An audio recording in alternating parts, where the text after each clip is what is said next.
What's going on, Bears fans? Welcome to another episode of Chicago Bears Central, the daily episode. Yes, I'm back. Shout out to C-Dub and Bobby who held it down most of last week with me being out. I actually traveled to California for my sister's wedding, and I was unable to do the daily episodes, and I was unable to do the post-game show last night. So you got me. I'm back. We're going to talk about some of the takeaways from last night's game, and then what I call an encouraging loss by the Chicago Bears. We'll get into all that and more right after this. You are now tuned in to Chicago Bears Central, your number one place for all Chicago Bears news and content. All right, Bears fans, I'm back. We're back, I should say. And the Chicago Bears had one of the games that was a tale of two halves again. There was some positives to pull out of the game, and I want to talk about those. I'm going to talk about some of the negatives as well. But first, we got to start off with the thing that's just been irritating my heart and soul that I've been dying to get to you guys to talk about. What Sam Mustafer has to go. Musty gotta go. He has to get the hell up out of here. It's no more. I don't want to see any more experiments with Sam Mustafer.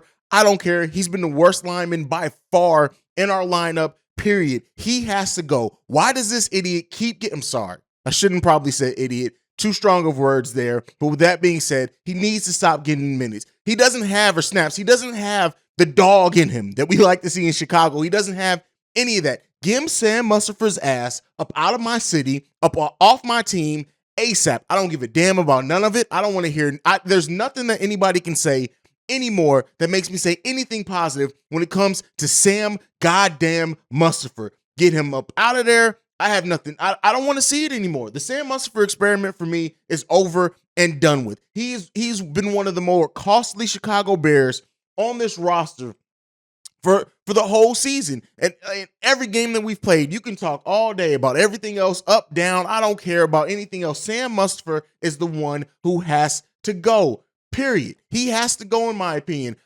There's nothing left that I want to see from Sam Mustafer. There's no optimism left for him. There's nothing of that for me. He has to go. And I'm sorry to start off today's episode firing on all cylinders like that, but I had to talk about it. And at the end of the day, I had to talk about it because, listen, it's not good. Now, besides that, outside of that, the offense is starting to look competent. Second half Bears versus first half Bears, night and day. We played very well in that second half. A lot of encouraging things from the second half. Justin Fields in the last two games has had his probably best back-to-back games in the Chicago Bears uniform. Yeah, the offensive line still has its issues, as we all know, we're all aware of. There are definitely some issues there that need to be worked out. But overall, Justin Fields and some of his decision-making, going through some of his progressions, everything, I say everything, but a lot has looked much better for Justin Fields.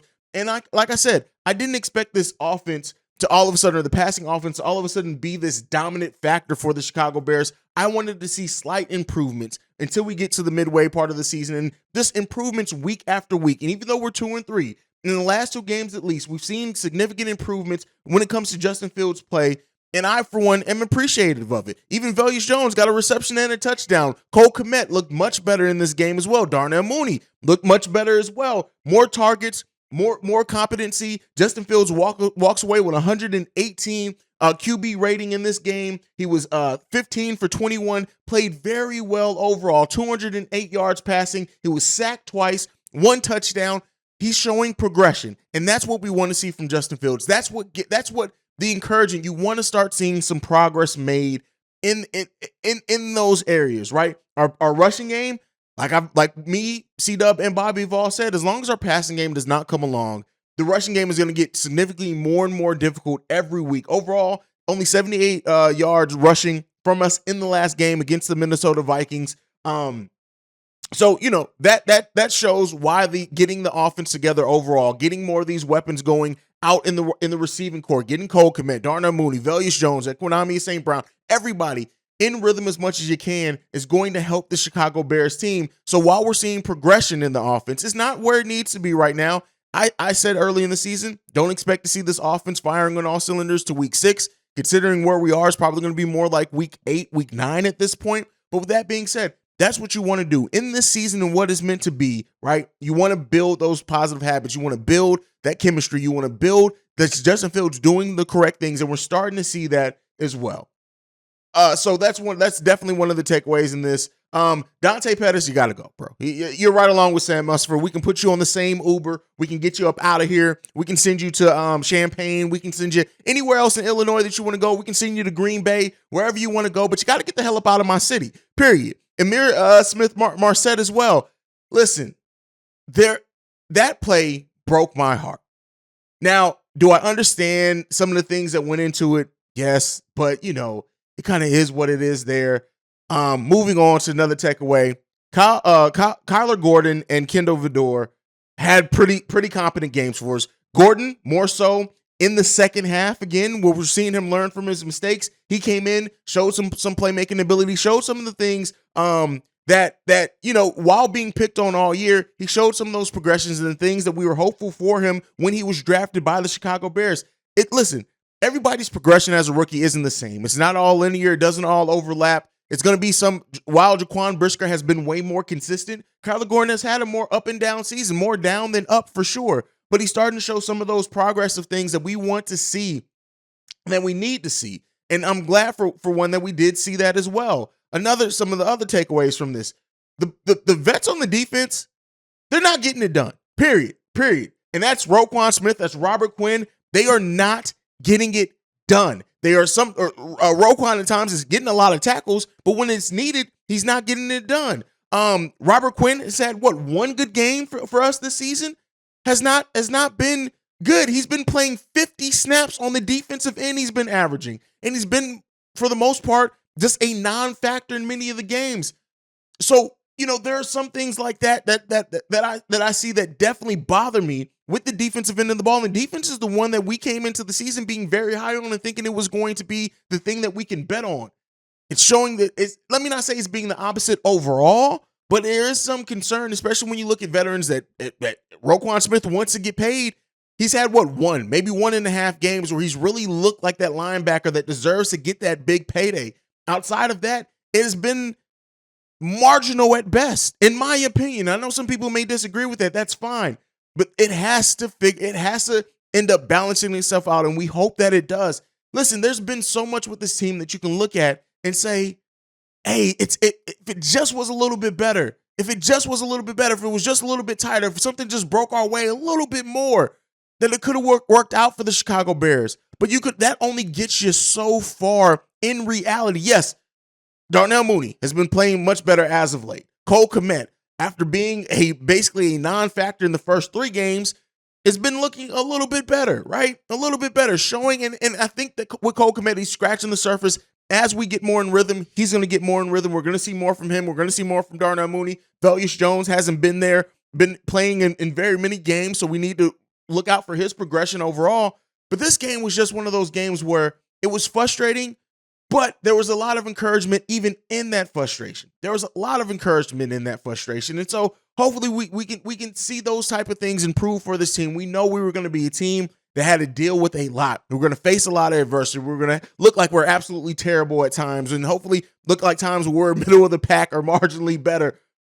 And we've seen that over the course of the season. That's what the season was always going to be. The Bears are 2-3 on this season, and that easily could be swapped. We could be 3-2. Hell, we could technically, if you look at some of the things that have gone against the Bears or the mistakes that they've made, there's a world in which you can say we can be 4-1, but you can say that on the opposite end as well. Things have come together for the Bears in different ways. We have not seen the full picture come together overall with the offense and defense clicking in the same game. If we get that, we can take a real look at this team, but until then, you have to continue to show improvements in areas. Now, we're showing some improvements, as I've said. We're showing some aggression as well.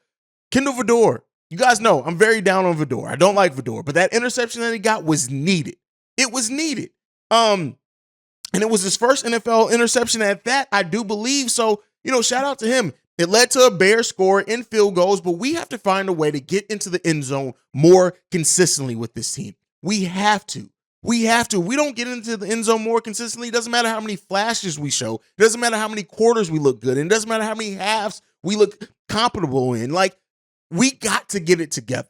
And looking at this team, like I said, Justin Fields is coming along, right? Is it at the rate that some of us would have wanted? No, it's not.